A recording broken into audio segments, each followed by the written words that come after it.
বিসমিল্লাহির রহমানির রহিম। আলহামদুলিল্লাহি রাব্বিল আলামিন। ইরানের উপর ইসরায়েল এবং আমেরিকার হামলার ২৮তম দিন অতিবাহিত হচ্ছে।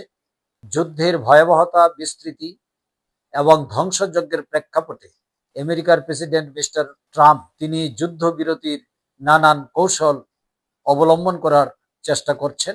তিনি ২ দফা ইরানের উপর হামলা করার, অর্থাৎ ইরানের বিদ্যুৎ স্থাপনার উপর হামলার সময়সীমা তিনি বৃদ্ধি করেছেন।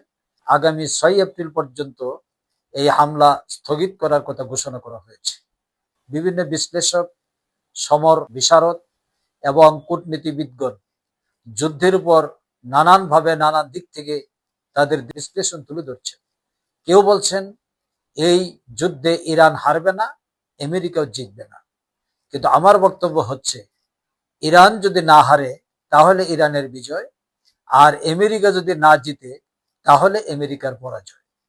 প্রকৃতপক্ষে কি অবস্থায় আছে আজকের আমেরিকা ইসরায়েলের হামলার সর্বশেষ পরিস্থিতিটা কি, এই বিষয়ে যদি আলোকপাত করা হয় তাহলে আমরা দেখতে পাই আমেরিকা ভিতর থেকে প্রচন্ড চাপ এবং সমালোচনার সম্মুখীন হচ্ছে এই যুদ্ধকে কেন্দ্র করে। আমেরিকার বিভিন্ন ধরনের জরিপ প্রকাশিত হয়েছে। এই জরিপে উঠে এসেছে যে 59% পিপল অফ আমেরিকা তারা এই যুদ্ধকে সমর্থন করছে না, আর 61% পিপল অফ আমেরিকা তারা মিস্টার ট্রাম্পের এই কৌশলকে তারা কিছুতেই মেনে নিতে পারছেন না। ফলে আমেরিকার 100% লোক হয় যুদ্ধের বিরুদ্ধে, নতুবা মিস্টার ট্রাম্পের কৌশলের বিরুদ্ধে। আর ট্রাম্প মানুষকে একটা গোজামিলের বোঝ দেওয়ার জন্য বিভিন্ন ধরনের অসত্য এবং বিভ্রান্তিকর বক্তব্য তিনি সরে বেড়াচ্ছেন। প্রথমত তিনি ঘোষণা দিলেন যে ইরান তার সাথে আলোচনায় বসতে চায়, কিন্তু তিনি রাজি নন।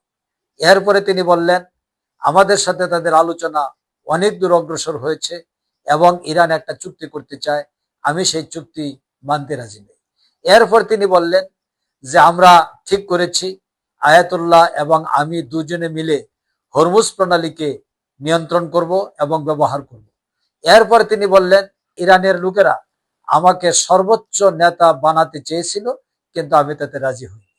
এই ধরনের অবান্তর, অসত্য বক্তব্য আমেরিকার প্রেসিডেন্টের ব্যক্তিত্ব, সম্মান, মর্যাদা এবং আমেরিকার অবস্থানকে সারা বিশ্বের নিকট বিতর্কিত এবং প্রশ্নবিদ্ধ করেছে।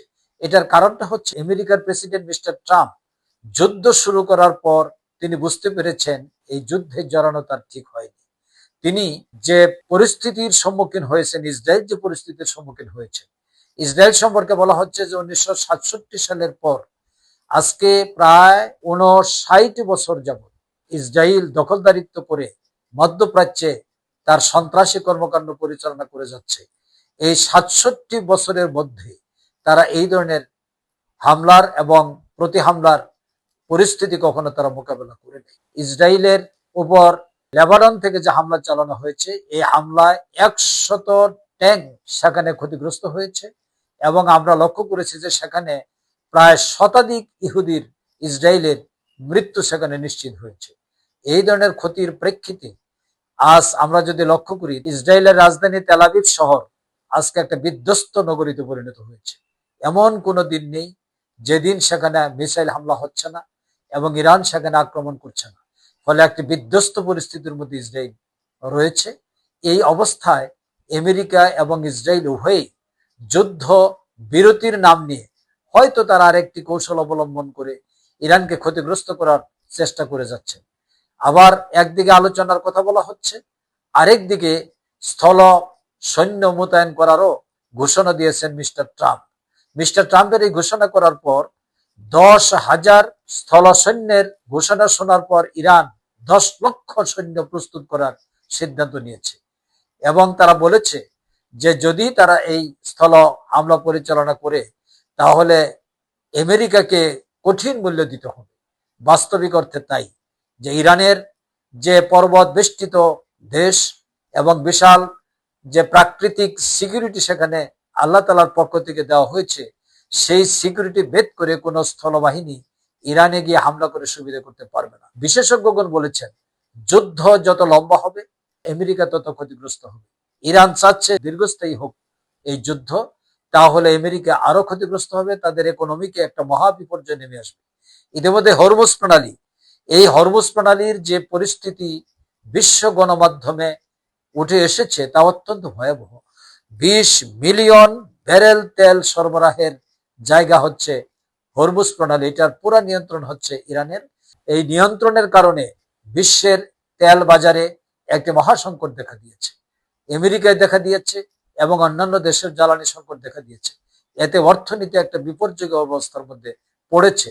ন্যাটো আমেরিকাকে তাদের সামরিক সহযোগিতা করার ক্ষেত্রে অনীহা প্রকাশ করেছে, যুক্তরাজ্য অনীহা প্রকাশ করেছে, চীন এবং রাশিয়া ইরানকে সহযোগিতা করার প্রতিশ্রুতি দিয়েছে বা ঘোষণা দিয়েছে ইত্যাদি কারণে আজকে বিশ্ব রাজনীতিতে এবং বিশ্বের এই প্রেক্ষাপটে ইরান যে সুবিধাজনক অবস্থানে আছে তা আমেরিকাকে ভাবিয়ে তুলছে। আমেরিকা পাকিস্তানের মাধ্যমে 15 দফার যে প্রস্তাব দিয়েছে সেই 15 দফার প্রস্তাব ইরান সম্পূর্ণরূপে রিজেক্ট করে দিয়েছে এবং তারা তাদের একটা নতুন ডিমান্ড উপস্থাপন করেছে, যার মধ্যে বলা হয়েছে যে কোনো অবস্থাতেই হরমুজ প্রণালীতে আমেরিকার প্রাধান্য গ্রহণ করা হবে না, মেনে নেওয়া হবে না। দ্বিতীয়, তারা বলেছে ফার্দার কোনো হামলা তারা করবে না, এই ধরনের একটি প্রতিশ্রুতি চাচ্ছে। এই দুটো প্রতিশ্রুতি দেওয়ার পরেই কেবল ইরান আমেরিকার সাথে আলোচনা করবে, এই ধরনের একটি বক্তব্য তারা উপস্থাপন করেছে। আমেরিকার অতীত অভিজ্ঞতা অত্যন্ত ভয়ঙ্কর, কারণ একটি শক্তিশালী ইচ্ছা শক্তি সম্পন্ন জাতিকে যুদ্ধে কোনোদিনও পরাজিত করা যায় না। তার প্রমাণ হচ্ছে ভিয়েতনামে আমেরিকা 1955 সাল থেকে 1975 সাল পর্যন্ত 20 বছর সামরিক অভিযান চালিয়ে 50 লক্ষ টন বোমা বর্ষণ করেও ভিয়েতনামকে পরাজিত করতে পারে নাই, তাদেরকে সেখান থেকে লেজ গুটাতে হয়েছে। অনুরূপ আফগানিস্তানে দীর্ঘ সময় আগ্রাসন চালিয়েও আফগানিস্তানকে তারা পরাজিত করতে পারে নাই, তাদেরকে পিছু হটতে হয়েছে। ইরানেও তাদেরকে পিছু হটতে হবে। আর ইরানে যদি পিছু হটে তাহলে পরবর্তীতে যে কনসিকুয়েন্স, তার যে ফল, আমেরিকা এবং পারস্য উপসাগর সহ আরব বিশ্বে আমেরিকার যে সমস্ত স্থাপনা তৈরি করা হয়েছে তাদের উপর যে প্রভাবটা পড়বে সেটা নিয়েই সবাই শঙ্কিত এবং চিন্তিত। আর প্রকৃত অবস্থা হচ্ছে এই যে এই যুদ্ধ এন্ডলেস পরিস্থিতির দিকে ধাবিত হচ্ছে এবং এই যুদ্ধ শেষ পর্যন্ত কোন দিকে নিয়ে যাবে, তৃতীয় বিশ্বযুদ্ধ ডেকে আনবে কিনা, অথবা অর্থনীতিকে বিধ্বস্ত করে দিবে কিনা, অথবা দীর্ঘমেয়াদী একটা সংকট তৈরি করবে কিনা, অনেকগুলো প্রশ্ন আজকে বিশ্ববাসীর সামনে দণ্ডায়মান, বিশ্ববাসীর সামনে উপস্থাপিত হয়েছে, এসে হাজির হয়েছে। আগামী দিনে যদি বিশ্ব নেতৃবৃন্দ আমেরিকা, ইসরায়েল এবং তার মিত্ররা এই সত্য উপলব্ধি করতে না পারেন তাহলে তাদেরকে আরো ভয়ঙ্কর ক্ষতির সম্মুখীন হতে হবে। ইসরায়েলের সৈন্য সংখ্যা, নিহত হওয়ার পরিমাণ অনেক বেশি, আমেরিকার সৈন্য সংখ্যা নিহত হওয়াও অনেক বেশি। আমেরিকা যুদ্ধে জিততে চায় কিন্তু তাদের কোন সৈন্যের মৃত্যু তারা দেখতে চায় না। এটা হলো তাদের যুদ্ধে পরাজয়ের আরেকটি কারণ। আগামী দিন বলে দিবে যে 6 এপ্রিল পর্যন্ত যেহেতু আমেরিকা বলেছে তারা ইরানের উপরে কোনো স্থাপনা হামলা করবে না, যদিও এটা তাদের কথার উপর বিশ্বাস কেউ করছে না, ইরানও করছে না, এবং ইরান তার পাল্টা যে প্রতিরোধমূলক ব্যবস্থা সেটা তারা করে যাচ্ছে। তারপরে এতটুকু বলা যায় যে 6 এপ্রিল পর্যন্ত একটি আলোচনার পরিস্থিতি তৈরি হতেও পারে।